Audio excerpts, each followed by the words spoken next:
अब देखो हमें दो प्रूफ्स देखने। प्रूफ से पहले मैं कुछ चीज और बता देता हूँ। मेरा फॉर्मूला किसी को याद है? 1/v plus 1/u equal to 1/f। अच्छा, इसमें एक चीज ध्यान रखना है, सब कुछ किसके साथ रखते हैं? साइन के साथ। फॉर एग्जाम्पल, और साइन कन्वेंशन कैसे है कि जिसे जाते हैं काम की रेस, काम की रेस मतलब इंसिडेंट रे। जब भी मैंने काम की रे बोल दूं ना, उसका मतलब क्या है? Incident ray. उसको क्या लेते हैं हम? पॉजिटिव। और उसका अपोजिट क्या लेते हैं? नेगेटिव। फॉर एग्जाम्पल कि ये क्या है तुम्हारा पोल, इसमें इंसिडेंट रे इधर की साइड जा रही है, तो इस साइड पोल के इस साइड जो भी होगा, जो भी इस साइड होगा वो क्या लिया जाएगा? पॉजिटिव। और इस साइड जो लेंगे नेगेटिव, है ना। मान लो ऑब्जेक्ट रखा हुआ है और इमेज भी इधर की साइड बनी, तो यू भी नेगेटिव और वी भी। अच्छा, फोकल लेंथ क्या होगा इसके लिए?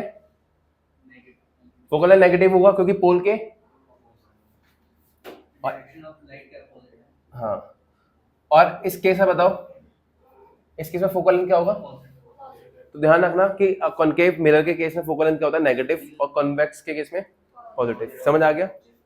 अच्छा, प्रिंसिपल एक्सिस से ऊपर है तो हाइट ऑफ ऑब्जेक्ट क्या होगा? पॉजिटिव। कुछ भी अगर इसके ऊपर बन रहा है तो पॉजिटिव, उसके नीचे बन रहा है तो नेगेटिव। ठीक है। और जब भी हम फॉर्मूला लगाएंगे तो हम इस सब साइन कन्वेंशन का यूज करेंगे। कोई दिक्कत, कोई परेशानी?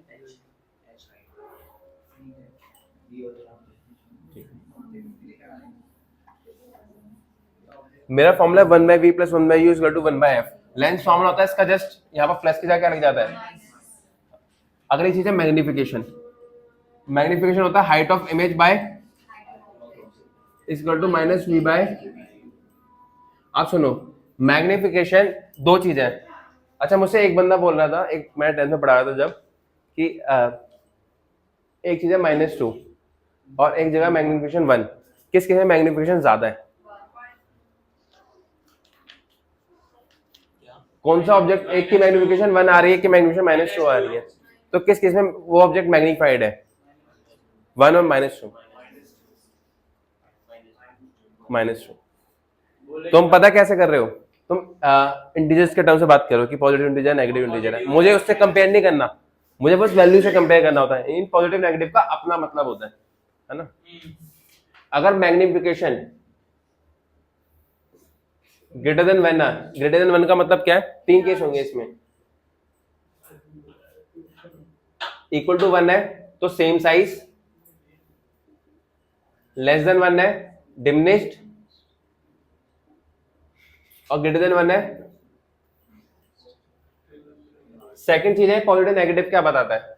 अगर ये चीज मैग्निफिकेशन नेगेटिव आता है, और दूसरा केस है अगर नेगेटिव आता है, इसका मतलब ये है कि हाइट ऑफ ऑब्जेक्ट ऐसे है तो इमेज क्या बना होगा? उल्टा, मतलब इन्वर्टेड। और इन्वर्टेड इमेज क्या होती है? रियल। इन्वर्टेड इमेज क्या होती है? रियल। तो ये क्या होगा? Real and inverted.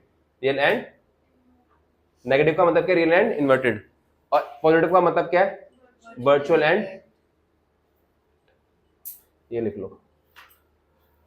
और एक रिलेशन और याद रखना है कि F is equal to R by, रब कर दो, एक क्वेश्चन करवा दो इसके ऊपर पहले। ये मिरर वाला पार्ट खत्म हो गया, अब लेंस चालू करेंगे। मिरर वाला पार्ट खत्म हो गया, अब लेंस चालू करेंगे। देखो भैया, क्वेश्चन देख लो, बहुत बेसिक सा क्वेश्चन है कि ऑब्जेक्ट है जो किस पे लोकेटेड है? 20 सेंटीमीटर। ये बताओ पॉजिटिव लोगे नेगेटिव लोगे? नेगेटिव लूंगा। ऑब्जेक्ट डिस्टेंस कैसा लूंगा? Positive negative? नेगेटिव, क्योंकि कॉनकेव मिरर के इधर की साइड ही रखा हुआ होगा। और एफ का लूंगा R/2, पॉजिटिव नेगेटिव? नेगेटिव। तो कितना जाएगा? -30 सेंटीमीटर। फॉर्मूला लगा दोगे 1/v plus 1/u equal to 1/f। Solve कर लोगे तो तुम्हारा v जो आएगा वो हो जाएगा 60 सेंटीमीटर। कितना आ जाएगा? ठीक है, v 60 आ गया। कोई दिक्कत, कोई परेशानी? अच्छा एक बात बताओ, v 60 पॉजिटिव में आया है, खुद सोचो कि फोकल लेंथ 30 सेंटीमीटर है, ऑब्जेक्ट डिस्टेंस 20 सेंटीमीटर है, इसका मतलब फोकल लेंथ से इधर की साइड रखा हुआ है, तो इमेज कैसी बनी चाहिए? Virtual and erect and magnified. बात है, आगे चलते हैं। साइन कन्वेंशन बताया तो मैंने। जैसे मान लो इधर की साइड लाइट जा रही है, तो इसका पोल से इधर की साइड जो भी चीज होगी वो नेगेटिव होगी, इधर होगी तो पॉजिटिव। ये तो कॉनकेव ही है, उसमें भी सेम होगा। इसके इधर वाली जो चीज होगी पॉजिटिव होगी, इसके इधर वाली चीज नेगेटिव होगी। जैसे मैं फोकल लाइन इधर की साइड लाई करता तो ये क्या होगा, पॉजिटिव। कि पहले से क्यों देगा, पहले से कुछ नहीं देगा, सब कुछ ड्रीम कर जाता है। चलो भाई आगे क्वेश्चन पे आ जाओ।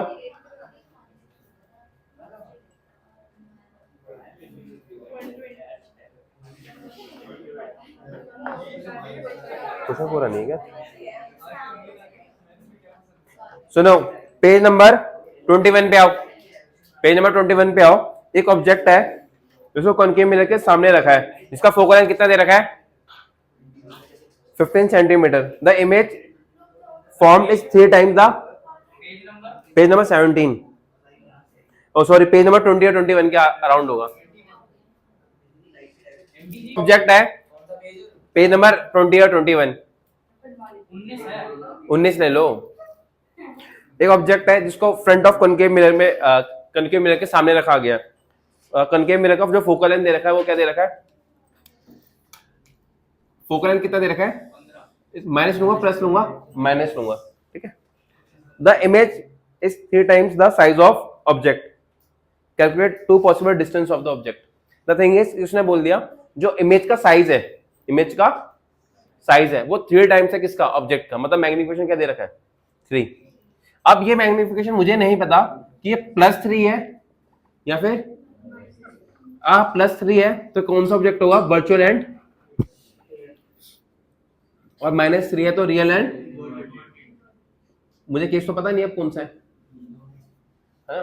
मैं दोनों लेके सॉल्व करूंगा। इसमें 2 पोजीशन बोली गई है क्योंकि 2 पोजीशन पॉसिबल है, एक केस जब वर्चुअल एंड आएगा, एक कब जब रियल एंड।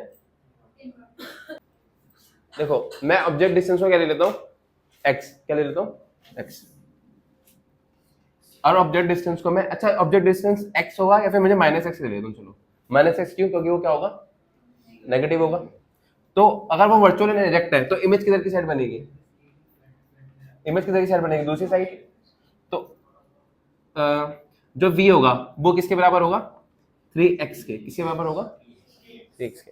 पर इसमें क्या होगा, ये -x के बराबर होगा, पर v किसके बराबर होगा, -3x के। आया समझ। और तुम करके भी दे सकते हो, मैग्निफिकेशन है -v/u, ये किसकी, इसकी वैल्यू दे रखी है, इस केस में +3, तो v इज -3, और इस केस में क्या होगा, -3 के इक्वल है।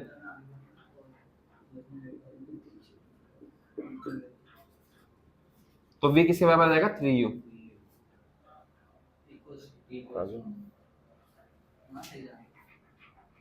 हाँ हाँ हाँ, एक सेकंड।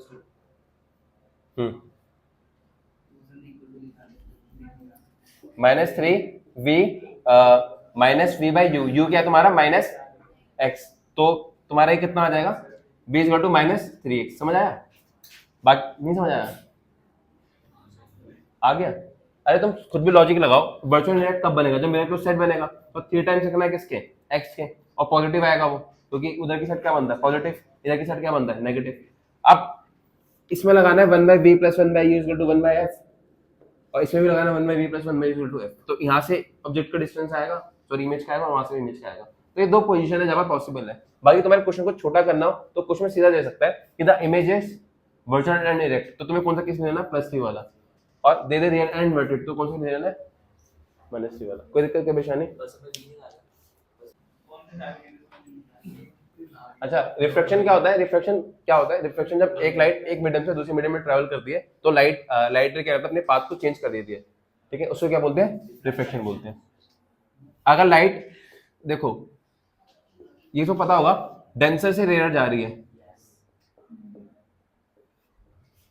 और दूसरा है रेयर से डेंसर जा रही है। अगर रेयर से डेंसर जा रही है मतलब इसका रिफ्रैक्टिव इंडेक्स कम है, इसका रिफ्रैक्टिव इंडेक्स, और इस केस में इसको n2 ले लो बस, ठीक है। जब रेयर से डेंसर जाएगी तो बेंड,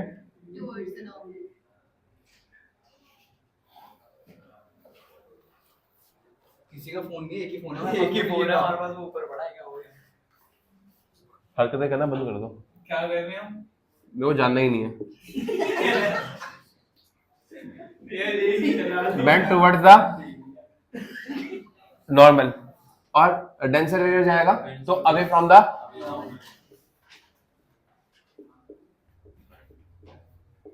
और लॉज ऑफ रिफ्लेक्शन क्या है? रिफ्लेक्शन क्या है? Same incident ray, reflected ray, normalize in the same plane. और सेकंड क्या? Snell's law. सेकंड क्या? Snell's law. स्नेल्स लॉ क्या है कि मान लो इसके साथ एंगल बना रहा है एंगल आई, इसके साथ एंगल बना रहा है एंगल आर, इसका रिफ्लेक्टेड इंडेक्स है n1, इसका रिफ्लेक्टेड इंडेक्स है n2, तो ये क्या होगा? n1 इसके साथ क्या बन रहा है? आई, तो साइन आई। n2 उसके साथ क्या बन रहा है? साइन, साइन कहीं से नहीं है, लॉ है ये।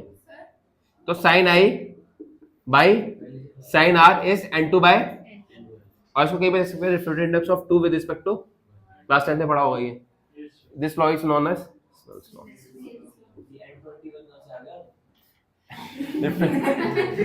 Reflected index of 2 with respect to 1। तभी कह रहा था कैमरे में हटकर देख हाँ, तो मैं कहना चाहता हूँ डेंसर का n2 है, हाँ तो n2 बड़ा ही होगा ना, पर ये साइन अपोजिट है। मैंने ऐसे लिख दिया, फिर मैंने ऐसे लिख दिया, क्या करता है? सही है भाई। अरे हाँ नहीं नहीं, सेम ही चीज को लिख रहा हूँ, रिवर्स करके लिख रहा हूँ बस। पहले केस में रेयर से डेंसर जा रहा है, दूसरे में डेंसर से रेयर जा रहा है, बस ये फर्क है। अच्छा ये बताओ, इस केस में टुवर्ड्स द नॉर्मल बेंड करा है, तो डेंसर से रेयर जा रहा है, रेयर से डेंसर जा रहा है। मान लो अगर ऐसा हो जाता है, अच्छा ये कैसे पता चलता है मुझे टुवर्ड्स द नॉर्मल बेंड कर रहा है? ये असल में कैसे जाना चाहिए था? ऐसे सीधा, एंगल छोटा हो गया, और ये अगर ऐसे जाना चाहिए था और ये ऐसे चला गया, डेंसर से कोई दिक्कत कोई परेशानी? ये दो लॉ समझ आ गए, स्नेल्स लॉ और ये। और बाकी इसको कैसे लगाना है? स्नेल्स लॉ भाई ये sin i by sin n = n2 by n1। तुम ये बोल सकते हो sin of the ratio of the sin of the angle of incidence by sin of the angle of reflection is equal to refracted index of the medium। the ratio of sin of angle of incidence by sin of angle of reflection is equal to refracted index of the medium। Class 10 में पढ़ा यार ये। आगे बढ़ो। अच्छा एक और बात बताओ, अब मुझे याशिका बताएगी। अभी मैंने पढ़ाया था n1 by n2 is equal to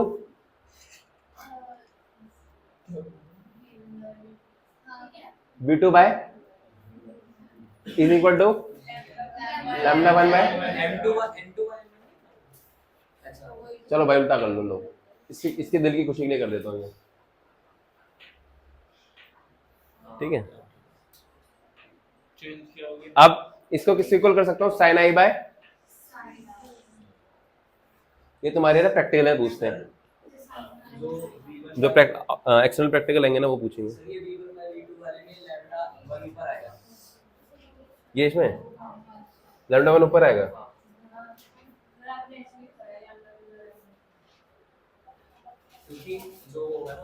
lambda f होगा तो वो ऊपर आएगा,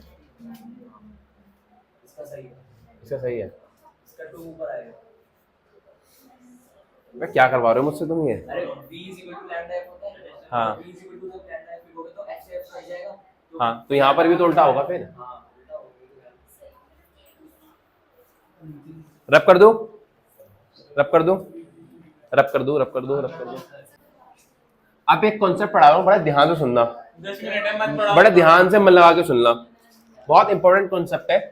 that concept is TIR, total reflective index, internal reflection.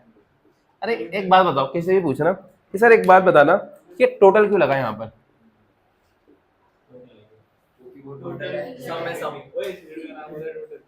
ऐसा नहीं है, पूछ के आना किसी में। अब सुनो, नहीं ये हाँ वाटर मॉलिक्यूल्स में तो होता ही है, जैसे रेनबो फॉर्मेशन होता है उसमें क्या होता है? लाइट या रेनबो ऐसे ही तो बनता है, लाइट रे आई, वाटर ड्रॉपलेट से टीआर हो जाता है। अब सुनो कॉन्सेप्ट क्या है, पहले समझाता हूं टीआर होता है क्या है। पहली चीज तो ये समझो टीआर होगा कब। पहला लॉ ये है कि लाइट जो है कहां से कहां ट्रैवल करना चाहिए, डेंसर टू, ये पहला प्रिंसिपल है कि कहां से कहां ट्रैवल करना चाहिए, डेंसर टू। अगर वो ऐसा करती है तो it will bend towards the normal और अवे फ्रॉम द नॉर्मल। भैया सुनो, पहली कंडीशन तो यही है, वो कहां से जाना चाहिए, डेंसर से रेयर। इसका सबसे बड़ा एप्लीकेशन बताओ।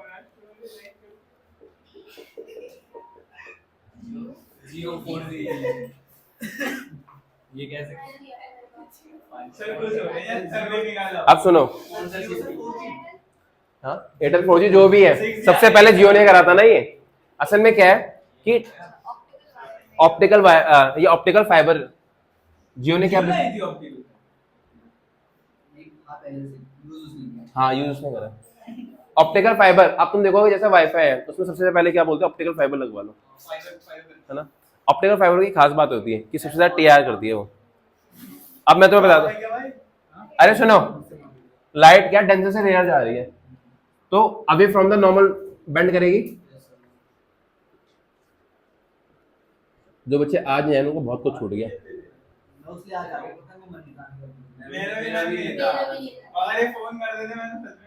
तुम कल क्यों नहीं आए थे? मैं तो आया था। अबे भाई जब देखते हो मैं बोलते थे पता नहीं है क्या सर आप देख लो फिर bend away from the normal. अगली चीज क्या है कि देखो, अब मान लो कि तुम्हारा ये लाइट रे आया ऐसे, ये नॉर्मल है, लाइट रे ऐसे गया, ठीक है। अब ये क्या करेगा, अगर ये डेंसर मीडियम है और ये, तो ये away from the normal bend कर जाएगा। मान लो ये मैं एंगल ऑफ इंसिडेंस और ज्यादा बढ़ा रहा हूं तो ये क्या होगा, और ज्यादा बेंड करेगा। एक केस ऐसा आएगा, कौन सा इधर कैसे बैंड कर दिया आपने, वो तो उधर बैठना होता। चलो आराम से समझो, ये स्टोरी बोर्ड आप पे ही है, किधर बनाऊं बताओ। ये हमेशा ये आज किसी और का नहीं जाता लाइन, ये ना ये लाइन हटाओ, ये हटाओ। चलो सुन लो, ये तुम्हारा सरफेस है, ठीक है। ये तुम्हारा एंगल ऑफ इंसिडेंस ये होगा, ऊपर से बनाओ ना, नीचे से बनाओ। एंगल ऑफ इंसिडेंस ये होगा। नहीं ये स्टोरी ऊपर से क्यों नहीं बना? यार मैं तेरा समझाना चाहता हूँ कि जैसे वाटर से पानी आ रहा है ना, या वाटर के अंदर में बल्ब रख, वाटर से लाइट आ रही है, फिर से एचक्यू आ रहा है भाई। शांत हो जाओ। अभी क्या है कि ये किधर बेंड कर जाएगी, ये अवे फ्रॉम द। अब एक बार बताओ, अगर मैं एंगल ऑफ इंसिडेंस बढ़ाऊंगा तो ये एंगल ऑफ रिफ्लेक्शन है वो भी बढ़ जाएगा। अब शांत हो जाओ, अब ये क्या है नीचे वाली? मैं बना रहा हूं कि एंगल ऑफ इंसिडेंस अब मैंने बढ़ा दिया, सेकंड केस है ये, लिख दो। ठीक है। अब यार एक बार बताओ, किसी सोर्स से एक लाइट रे थोड़ा निकलती है, कई सारी लाइट रेज निकलती है, तो एक लाइट रे ये हो गई, एक लाइट रे ये हो गई। अब इससे आगे जाएगा तो एक एंगल ऐसा आएगा जिसपे इतना ज्यादा एंगल ऑफ रिफ्लेक्शन बढ़ चुका है कि एंगल ऑफ रिफ्लेक्शन की वैल्यू कितनी हो चुकी है, 90। कितनी वैल्यू हो चुकी है? जिस एंगल पे ऐसा होता है उसे बोलते हैं क्रिटिकल एंगल। उस टाइम पे जो एंगल ऑफ इंसिडेंस है उसी का नाम क्या बना दिया मैंने, क्रिटिकल। अरे यार एंगल ऑफ रिफ्लेक्शन नहीं होगा ना, आया समझ। अगर इसके बाद और एंगल ऑफ इंसिडेंस में बढ़ा दूं तो अब क्या होगा, लाइट रे रिफ्लेक्ट ना होकर सीधा क्या हो जाएगी, रिफ्लेक्ट। तो उसके लिए एंगल ऑफ इंसिडेंस वो टीआईआर, उसी को बोलते हैं इंटरनल रिफ्लेक्शन। Internal reflection. अब टोटल क्यों लगा ये समझो, टोटल इसलिए लगा कि कभी भी रिफ्लेक्शन अकेले नहीं होता। जब रिफ्लेक्शन हो रहा होता है तो थोड़ा बहुत रिफ्लेक्शन भी होता है, पर रिफ्लेक्शन टाइम मेजॉरिटी में होता है। जैसे मान लो कभी रिफ्लेक्शन हो रहा है, तुम्हें लग रहा है कि हमेशा क्या हो रहा है, रिफ्लेक्शन हो रहा है। लाइट आई 100% लाइट आई, 100 रेज आई, तो अगर रिफ्लेक्शन हो रहा है तो 90 का क्या हो जाएगा, रिफ्लेक्शन हो जाएगा। 10 का क्या होगा, रिफ्लेक्शन। हाँ कुछ अब्जॉर्ब भी होंगे। इस केस में क्या हुआ कि जो रिफ्लेक्ट हो रही थी वो तो रिफ्लेक्ट हो ही रही थी, बट इस केस में जो रिफ्लेक्टिंग, पहले क्या हो रहा था कि 90 रिफ्लेक्ट हो रही थी, 10 रिफ्लेक्ट हो रही थी, क्योंकि केस किसका था, रिफ्लेक्शन का। पर रिफ्लेक्शन के केस में ही 10 जो रिफ्लेक्ट हो रही है प्लस जो 90 रिफ्लेक्ट हो रही थी, अब वो भी क्या आना चालू हो गई, रिफ्लेक्ट। तो 10 प्लस 90 टोटल कितना हो गया? तो इसको क्या बोल दिया गया? Total internal reflection. नहीं बोला। रिफ्लेक्शन जब होता है ना तो रिफ्लेक्शन कंप्लीटली होता, उसमें रिफ्लेक्शन भी होता है, रिफ्लेक्शन भी होता है। तो 10% रिफ्लेक्शन हो रहा है और 90% रिफ्लेक्शन हो रहा है। बट टीआर के केस में क्या हो रहा है कि 90% जो रिफ्लेक्शन है ना वो भी किसमें कन्वर्ट हो गया? रिफ्लेक्शन में। आया समझ? अब टीआर के लिए जरूरी क्या है कि जो एंगल ऑफ इंसिडेंस है, जो एंगल ऑफ इंसिडेंस है वो किससे बड़ा होना चाहिए? क्रिटिकल एंगल से बड़ा होना चाहिए। तो टीआर की दो कंडीशन याद रखना। फर्स्ट थिंग क्या है? Light ray should bend, light ray should move from denser to. Second condition क्या है कि critical angle incident, angle of incidence should be greater than critical angle. कोई दिक्कत, कोई परेशानी? अच्छा, एक और चीज समझो कि ये बताओ कि ये क्रिटिकल एंगल होगा किसके बराबर? मैं बोल सकता हूं कि angle of incidence critical angle के बराबर है, तो आर क्या है तुम्हारा उस टाइम? 90। एंगल आर क्या है? 90। मैं लिख सकता हूं कि अगर ये इसको मैं डेंसर मीडियम ले रहा हूं, इसको मैं, तो N D multiply by sine I is equal to N R multiply by sine 90। अभी हो गया एन आर 1 और ये क्या हो गया? तो तुम्हारा साइन और साइन आई किसके बराबर है जब ये 90 है? ये किसके बराबर है? क्रिटिकल एंगल के। तो sine of critical angle is equal to N R by, और ऐसा होना भी चाहिए। कभी भी N D by N R नहीं आएगा। पता क्यों? क्योंकि ये ज्यादा हो जाएगा, ये कम हो जाएगा, तो रेशो 1 से, और साइन कभी 1 से बड़ा होता ही नहीं है। आया समझ? कोई दिक्कत, कोई परेशानी? तो 3 कॉन्सेप्ट है टीआर के लिए। Light should move from denser to, second क्या है? Angle of incidence should be greater than critical angle. Third क्या है कि angle sine of critical angle is N R by. जल्दी बढ़ाओ यार थोड़ा। अब सुनो, मान लो मैं पानी के नीचे एक बल्ब रख देता हूँ, पानी के नीचे हाँ पानी के अंदर एक बल्ब ग्लो कराता हूँ मान लो, या पानी, या सुनो सबमरीन है, मान लो सबमरीन पानी के अंदर चल रही है, उसमें मतलब लाइट भी लगी हुई होगी, तो लाइट की रोशनी ऐसा होता है कि हर जगह से बाहर आ रही होती है, एक पर्टिकुलर रीजन से बाहर आती है, पर्टिकुलर रीजन से बाहर आती है। ऐसा क्यों होता है? देखो मान लो इसके नीचे मैंने बल्ब रख दिया, ये कैसा मीडियम है? डेंसर, और ये कैसा मीडियम है? रेयरर। और बल्ब मैंने कहाँ रखा है? At a depth h, at a depth h। अब मुझे समझने की चीज ये है कि मुझे कब तक दिखेगा, मतलब कितना एरिया कवर कर लेगा ये, वो कैसे निकालूंगा मैं? इस लाइट रे से एक ही तरफ जाएगी या चारों तरफ जाएगी? तो क्या बना देगा? सर्कल ही बना देगा ये। अरे एक यहाँ से जा रहा है, यहाँ जा रहा है, इधर जा रहा होगा, इधर जा रहा, यहाँ रखा, यहाँ पूरा कोन समझो ना, कोन बन रहा है, और ऊपर क्या बन रहा होगा? सर्कल बन रहा होगा। इस सर्कल का मुझे एरिया निकालना है, उसके क्या जरूरी है? मैं इसका क्या निकाल लूं? है तो इसमें कुछ भी करा देते, मुझे देखना कितने एरिया से लाइट बाहर आ रही है, कितने एरिया से हाइट। कोई दिक्कत, कोई परेशानी? ठीक है। अब देखो मुझे एरिया कैसे चलेगा? जब तक लाइट बाहर आ रही है तब तक मुझे लाइट दिखेगी, और कब जब वो बाहर आना बंद कर देगी तो मुझे क्या दिखेगा? डार्क। लाइट जब तक बाहर है तब तक क्या दिखेगा मुझे? लाइट। और जब वो आना बंद कर देगी तब मुझे क्या दिखेगा? डार्क। वो आना कब बंद कर देगी? जब क्या चालू कर देगी? TIR, total internal. क्योंकि जैसे इसके बाहर इसके बाद का केस होगा, जो ये बोलते हैं ना टोटल इंटरनल रेजिस्टेंस, ये फिजिक्स के पेपर में गड़बड़ करते हैं। क्यों? पेपर में क्या याद आएगा कि टोटल इंटरनल रेजिस्टेंस था। आप सुनो, देखो एक किस एंगल के बाद ये बाहर आना बंद कर देगी? क्रिटिकल एंगल से जैसे मैं ऊपर कर दूंगा तो ये बाहर आना क्या कर देगी? इसके बाद साइड रेज कैसे जाएंगी? इसके बाद अंदर ही जाएंगे। तो ये लास्ट है जब तक वो क्या आ रहा है? बाहर आ रहा है। वैसे यहाँ पर ये लास्ट होगा जब तक ये बाहर आ रहा होगा। ये जो पॉइंट है इसको बोलते हैं आर। मुझे यही आर निकालना है। हाँ, ये निकालना बहुत आसान है। देखो तुम लोगों को ये पता है कि sine theta C is N R by N D. ये पता है कि साइन क्या होता है, परपेंडिकुलर बाय। तो अगर मैं पी को एनआर ले लेता हूँ, हाइपोटेन्यूज को एनडी ले लेता हूँ, तुम्हारा बेस क्या होगा, under root of H square minus, पता है ना, P square plus B square equal to H square. तो ये किसके बराबर हो गया,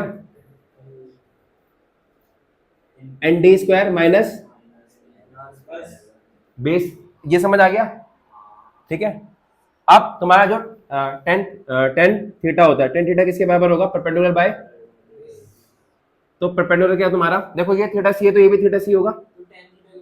अरे मैं, क्योंकि मुझे टेन थीटा में ये पता हाइट क्या है, मुझे आर निकालना है, तो कैसे निकलेगा, ये परपेंडिकुलर हो गया, ये सॉरी ये सामने वाला परपेंडिकुलर हो गया, और ये क्या हो गया, बेस। आया समझ, इसमें मुझे निकालना है, ठीक है। मुझे थीटा पता है, साथ में ये पता है कि परपेंडिकुलर बेस क्या है, मुझे परपेंडिकुलर निकालना है, तो क्या लगाना पड़ेगा, टेन थीटा तो लगाऊंगा। तो और ये किसके बराबर होगा, परपेंडिकुलर बाय बेस। और इसमें देखो परपेंडिकुलर क्या है, आर, और बेस क्या है, एच। और पी आया क्या था, पी था तुम्हारा एन आर, और ये क्या था, under root of N D square minus equal to R by H. तो तुम्हारा एच कितना आ जाएगा, सॉरी आर कितना आ जाएगा, H into N R under root of N D square minus, ये समझ आया है, ये आया मुझे मेरे पास कि कितने रेडियस तक लाइट बाहर आ रही है। अब उसका एरिया कैसे आएगा, वो सर्कल है, रेडियस पता चल गया सर्कल का, तो एरिया क्या होगा, खत्म, टॉपिक खत्म।